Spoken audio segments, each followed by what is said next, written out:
熱列讓掌聲送俾3號嘅袁卓龍。同時咧，我哋亦都見到我哋1號線同2號線嘅志同道合龍舟隊及亞利州合勝龍咧，亦都係密鑼緊鼓向緊終點線出發。我哋見到佢哋嘅鼓聲同埋佢哋嘅獎勵，其實依然係非常之契合㗎。兩隊我哋都繼續衝線啊！我哋恭喜我哋1號線嘅志同道合龍舟隊率先完成賽事，同樣都要將掌聲送俾2號亞利州合勝龍，再一次俾啲掌聲送俾我哋嘅龍舟隊伍，多謝佢哋為我哋帶嚟到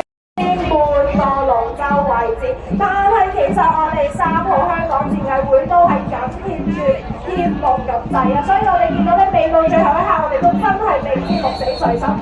即將去到最後衝刺嘅環節，我哋見到2號線同3號線喺我哋同時進入一個衝刺嘅階段，暫時2號線領先半個船位，但係我哋3號線同1號線其實1號線都追趕緊。我哋首先恭喜2號線隊員翼遊艇會率先完成比賽，同時亦都要恭喜3號線隊同1號線隊緊隨其後，巴士路同埋香港戰藝會亦都係旗鼓相當完成今場嘅比賽。到過半嘅賽程，所以一切皆有可能啊！於是，我哋見到暫時係3、4線嘅青綠南京龍舟會及香港仔新和廊係碧多碼頭，暫時